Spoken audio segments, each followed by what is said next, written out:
Alors bonjour à tous et bienvenue sur cette nouvelle vidéo.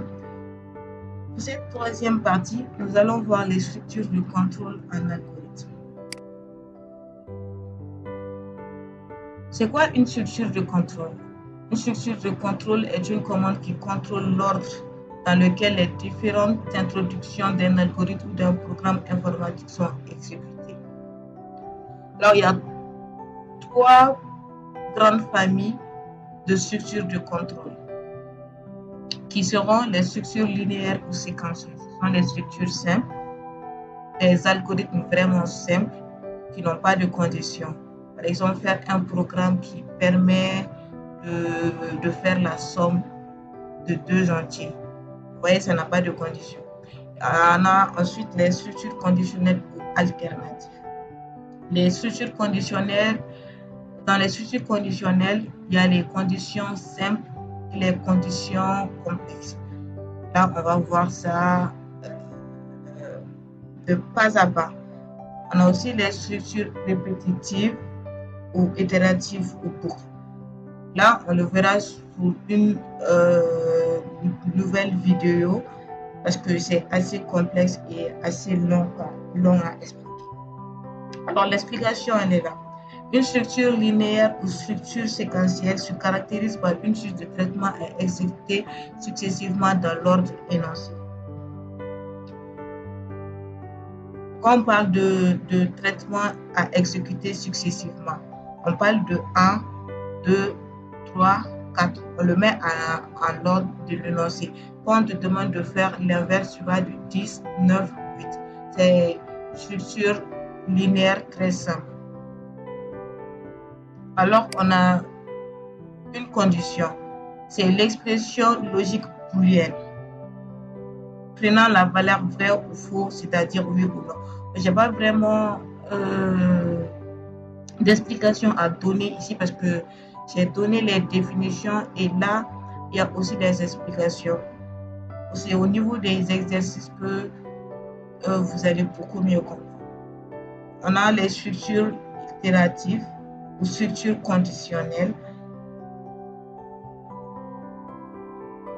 Ici, qui n'offrent que des issues possibles à la poursuite de l'algorithme qui s'excluent mutuellement selon qu'une condition est vraie ou fausse.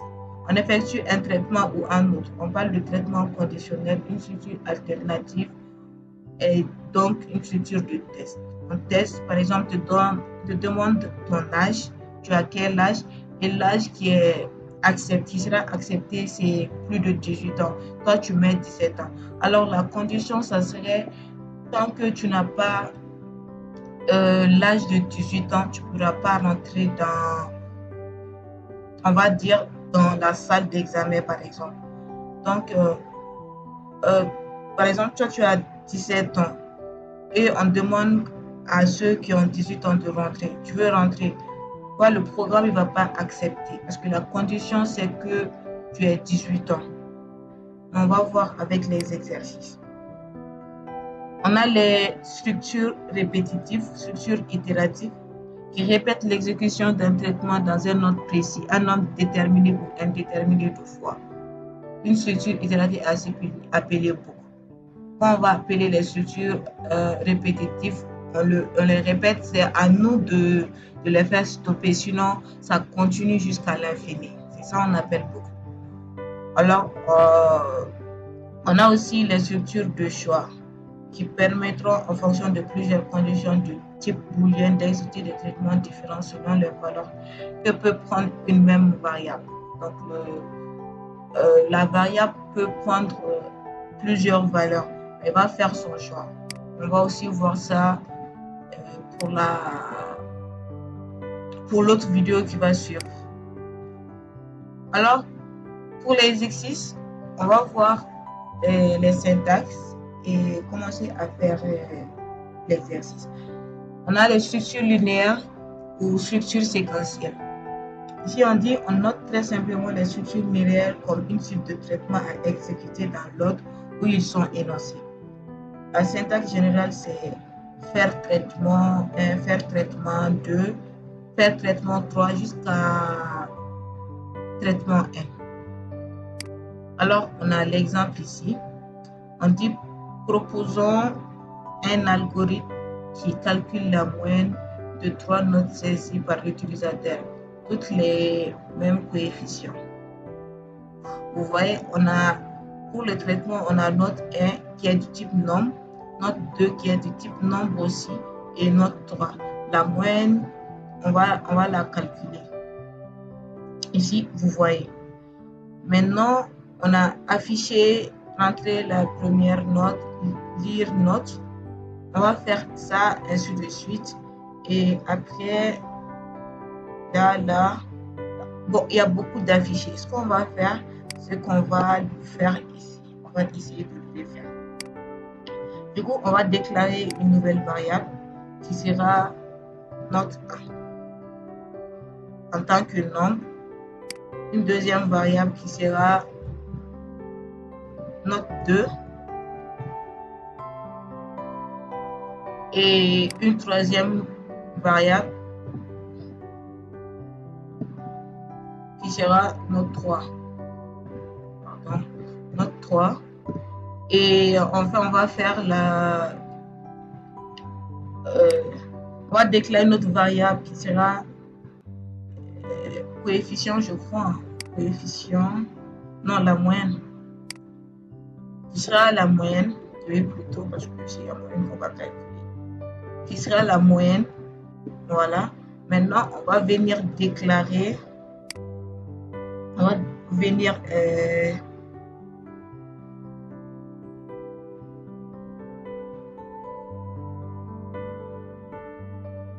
voilà.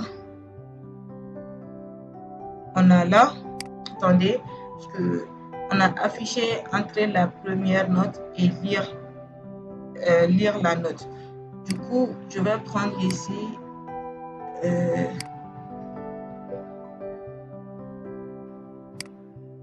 voilà. On demande d'afficher la première note. Afficher la première note. Le point. OK. Nouvelle ligne. On va lire note 1. On va refaire la même chose. Afficher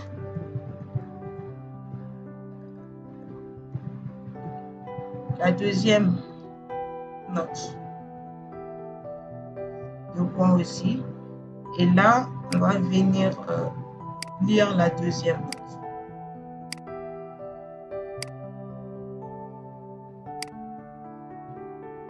On va refaire la même chose pour la troisième note. On va afficher la troisième note. Voilà.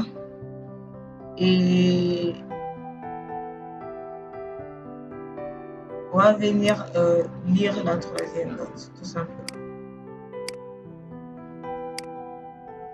Voilà.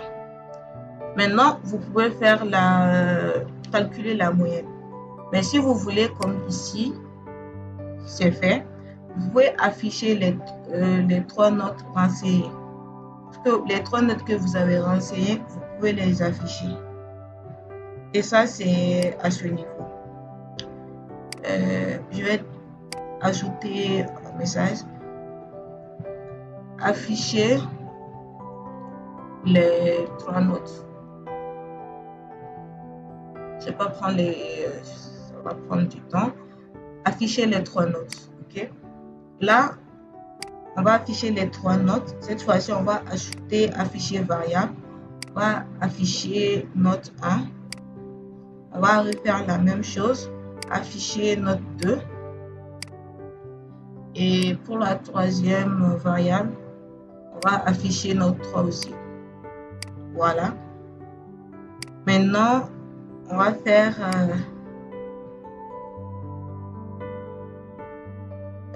afficher message. La moyenne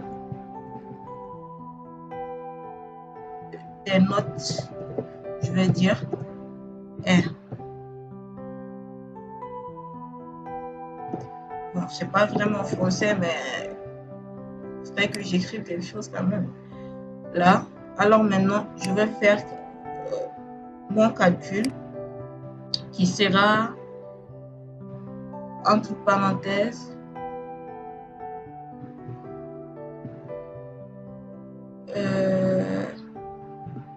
note 1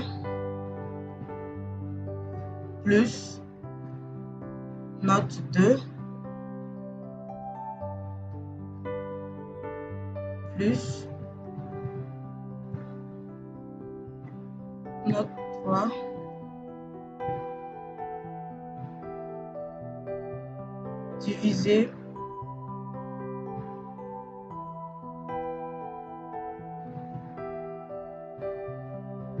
divisé par 3 parce que on a 3, on divise, donc on divise par 3. Ok, voilà. Surtout, il ne faudrait pas vous tromper au niveau des notes, comment vous les avez écrites, hein. Sinon ça ne va pas marcher. Alors, on va essayer de tester l'algorithme. On va tester l'algorithme. Voilà. On va lancer l'algorithme. Je vais prendre par exemple 18, ok, 15 et 12. Voilà, bon, j'ai pas fait d'exprès, c'est pourquoi ça fait ça. 18, 15, 12 et ça colle la moyenne des notes. Ça, c'est à un autre niveau, mais là, vous voyez que c'est bel et bien la réponse. Les 3 notes, c'est 18, 15, 12 et la moyenne des notes, c'est 15. Voilà. C'est un peu ça. Maintenant, on va parler des structures alternatives aux structures conditionnelles. La résolution de certains problèmes nécessite parfois la mise en place d'un test pour exécuter une tâche. Si le test est positif, on effectue un certain traitement. Sinon, c'est-à-dire si le test est négatif, on effectue un autre traitement. En algorithmique, on traduit cette structure alternative à l'aide d'instructions conditionnelles. On a les structures alternatives simples. Avec la structure alternative simple, si l'expression logique condition est évaluée à vrai, alors la suite d'instructions suite 1 est exécutée. Sinon, si l'expression logique condition est évaluée faux, on ne fait rien. Ça, c'est la syntaxe générale qui est si condition, alors début si, traitement, fin si. Ça, c'est une condition très simple. Donc, je vais vous montrer l'exemple et on va essayer de le faire ensemble. Exemple, proposons un algorithme qui calcule la racine carrée d'un nombre. Ok. Maintenant, on a l'algorithme. On va faire un début si et fin si. Du coup, on a les variables. On va prendre 2 variables, le nombre et la racine. Okay. Maintenant, on va afficher le nombre et lire le nombre et afficher le nombre. Maintenant, si le nombre est supérieur ou égal à 0, alors début si. Est-ce que vous avez compris cette partie? Si le nombre est supérieur ou égal à 0, alors affichez la racine carrée du nombre entrée. Maintenant, on va essayer de faire ça. On va essayer de faire le traitement. On va ouvrir un nouveau. Je vais essayer d'enregistrer ça, le premier, qui était programme de calculer la moyenne. Cette fois-ci, on va déclarer une nouvelle variable qui sera nombre. Ok. Et une deuxième variable qui sera racine. Là. Maintenant, on va afficher message qui va nous demander d'entrer votre nombre. Ok. Maintenant, on va lire nombre. On va aussi venir afficher la variable. Maintenant, la condition, c'est à ce niveau. Ici, vous voyez bien la condition. Si la condition, alors, si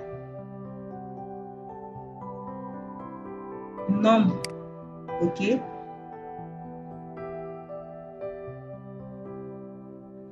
supérieur, bon, j'ai pas supérieur chez moi, je vais essayer de copier ça et le mettre ici. Supérieur ou égal à 0. Si le nombre est supérieur ou égal à 0, là, si le nombre supérieur ou égal à 0, là, j'ai pas bien mis. J'ai pas bien mis. Je vais modifier. Si le nombre supérieur ou égal à 0, je n'ai pas mis de parenthèse en fait. Ça ne va pas marcher. Là. Non. Là, si le nombre est supérieur ou égal à 0, c'est ça. Je vais essayer de modifier parce que ça fait très longtemps que je n'ai pas utilisé ça. Si le nombre est supérieur ou égal à 0, nombre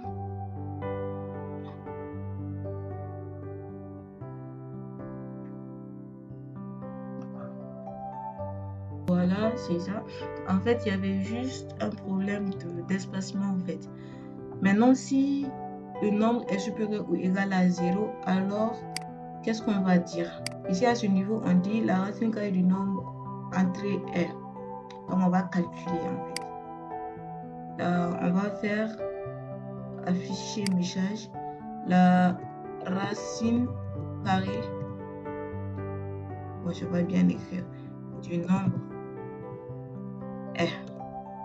Donc, je vais écrire nombre du nombre est. 2 points. Maintenant, je vais calculer, faire le calcul. Vous voyez, il y a racine carrée qui signifie SQR. J'ai juste à taper ici. Et maintenant, je fais nombre. Voilà, c'est nombre. Là, vous voyez, racine SQR égale nombre. Bon, moi, j'ai voulu me mettre directement, mais je vais faire... Vous voyez comment ils ont fait? Afficher, calculer racine égale... Voilà. C'est ce que je vais faire. Là, je vais juste faire... Voilà. Racine égale... Voilà. Et je vais mettre nombre. Tout simplement. Et je vais essayer d'aller tester l'algorithme. Je vais tester l'algorithme. Voilà, je vais mettre 4. Voilà, 4. La racine carrée du nombre est 2. Voilà la condition. Si je mets par exemple, je vais encore tester. Hein, je vais encore tester. Cette vidéo elle sera vraiment assez longue. Mais il faudrait vraiment qu'on s'exerce ensemble pour que vous arrivez à comprendre. Alors si je mets 0, voilà, supérieur ou égal à 0, j'ai 0. Je vais encore relancer l'algorithme. Je vais mettre cette fois-ci moins 1. Vous voyez? Ça donne moins 1 et ça donne pas la racine carrée. Parce que c'est la condition, ça sort de la condition en fait. Donc ça ne donne pas la racine carrée. Quand je relance, je mets 2. Voilà. Vous voyez 2, la racine carrée du nombre est. D'abord, quand on met moins 1, voilà, si la on va d'abord afficher le nombre parce qu'on n'est pas d'abord dans la condition. Pourquoi j'ai mis moins 1 et que ça a donné moins 1? on est d'abord venu ici. L'algorithme a d'abord vu là, entrer votre nom. Il a lu le nombre que j'ai entré, c'est-à-dire -1, et il a affiché -1. Il n'a pas fait la condition parce que la condition demandait si le nombre est supérieur ou égal à 0, alors on pourra afficher la racine carrée du nombre.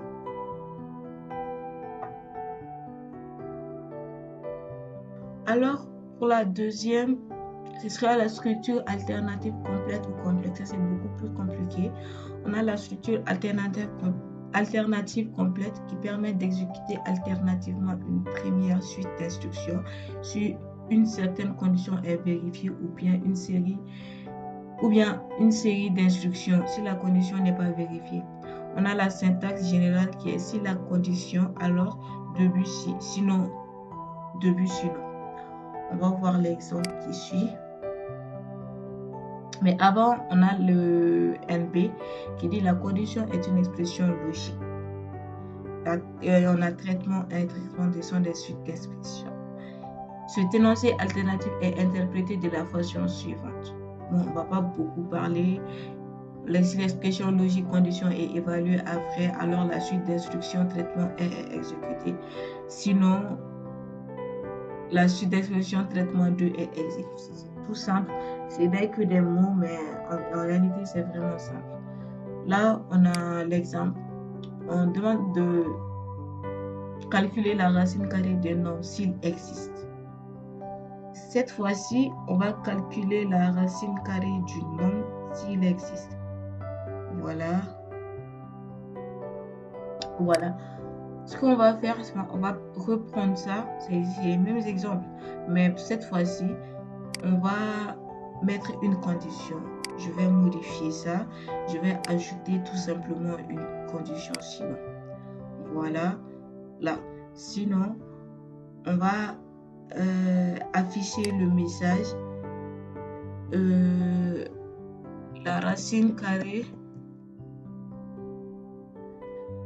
d'un nombre négatif n'existe pas.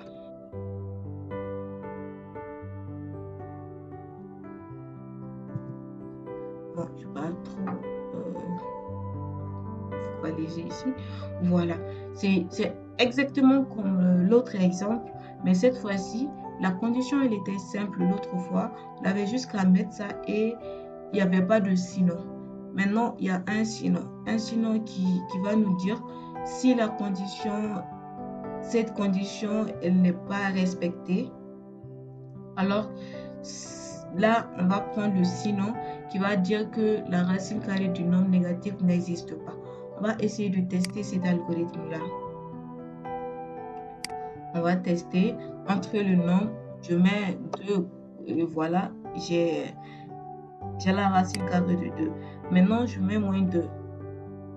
Je mets -2, voilà. Vous voyez, -2, la racine carrée d'un nombre, j'ai dit du nombre, excusez-moi, d'un nombre négatif n'existe pas. Voilà, c'est un peu ça, et structure conditionnelle complexe qui va prendre le sinon. Sinon, si la condition 1 n'est pas valide, on exécute la condition 2 qui sera le sinon. Alors pour le troisième et dernier point de cette vidéo, on va voir les structures alternatives impliquées. C'est le si, sinon, mais qui serait vraiment impliqué. Plusieurs structures alternatives peuvent être impliquées, si bien que dans un traitement peut figurer une ou plusieurs structures alternatives. Pour une meilleure lisibilité de l'algorithme, on utilise l'indentation. Je ne sais pas si vous connaissez l'indentation. C'est de mettre les programmes, des programmes sous des programmes successivement, mais de telle sorte qu'ils ne soient pas mélangés. C'est un peu ça l'indentation. Le fait de décaler comment je vais dire ça, le fait de décaler les instructions. On a le premier si, sinon, le deuxième si, sinon qui est qui est mis légèrement un peu à droite, qui est décalé légèrement. et voilà, ainsi de suite. Vous voyez, c'est tellement joli, mais c'est ça qu'on appelle l'inattention. Il consiste à écrire les structures sur des lignes différentes en procédant à des décalages. Voilà, c'est un peu ça. Et cette fois-ci, il n'y a pas d'exemple, mais c'est pas grave. On a la condition là. Je sais pas trop si je... On va essayer de faire un nouveau cette fois-ci. Je vais enregistrer ça. On va déclarer la variable âge. On va faire l'exemple sur l'âge. Voilà, l'âge, tout simplement. Donc, on va prendre une nouvelle ligne. On va demander à l'utilisateur d'entrer son âge. Entrez votre âge. OK. Là, on va aller lire l'âge. Ajouter lire variable, on va lire l'âge. Et aussi, on va afficher la variable de l'âge. Et ensuite, on va venir au niveau des conditions. Vous voyez, au niveau des conditions, on va dire si âge est supérieur là, on va venir prendre ça. Oui, on va commencer tout simplement par non. On va prendre supérieur ou égal, c'est mieux.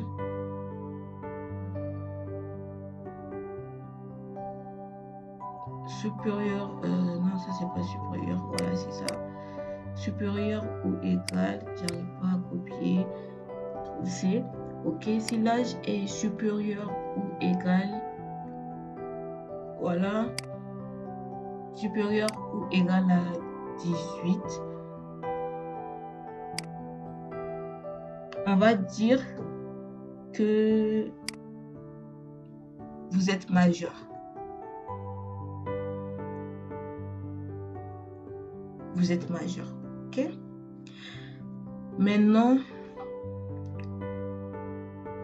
on va ici, je vais essayer d'ajouter un sinon.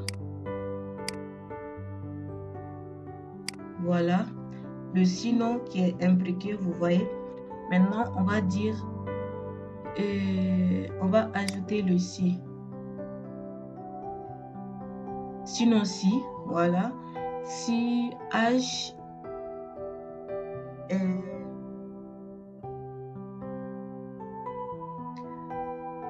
est égal, je vais dire égal, double égalité, est égal à 18. OK. Là. Vous voyez, non? C'est imbriqué. Là. Mais attention à ne pas faire d'erreurs. Si vous faites des erreurs, le programme ne va pas marcher. Au niveau de l'indentation et quand vous imbriquez vos programmes, il faut vraiment faire attention. Maintenant, on va dire, vous venez d'être majeur.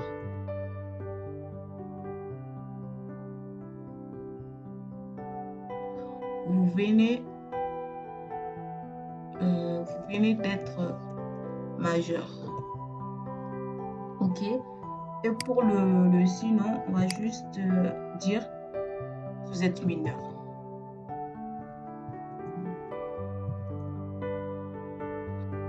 Vous êtes mineur.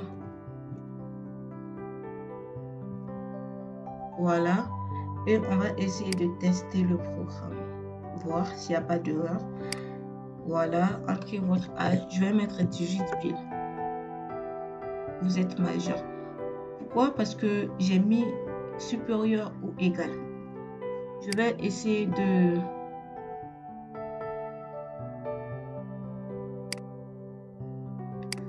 Ici, à ce niveau, je vais essayer de ne pas mettre supérieur ou égal. Je vais juste mettre supérieur pour que ça prenne le... Voilà. Je vais tester l'algorithme. Et là, je vais mettre 18 piles. Vous venez d'être majeur, OK? Je vais encore mettre 19 ou 20. Je vais mettre 23 par exemple. Vous êtes majeur. Et Pour la troisième condition, je vais mettre tous par exemple. Vous êtes mineur. Voilà un peu les structures de contrôle imbriquées que nous avons vues. Maintenant, il n'y a que trois conditions, mais il peut y avoir plusieurs conditions. On peut aller jusqu'à 8, 9 fois, ça dépend du programme, de l'exercice et de type d'instruction qu'on vous demande. C'est un peu ça. Et voilà un peu ce qu'on devait voir sur les structures de contrôle à ce niveau. Mais pour le troisième, on va voir ça pour la quatrième partie, les structures de contrôle itératif ou répétitif ou boucle. Et aussi, on va essayer de voir les structures de choix. Merci beaucoup de m'avoir suivi et à une autre vidéo.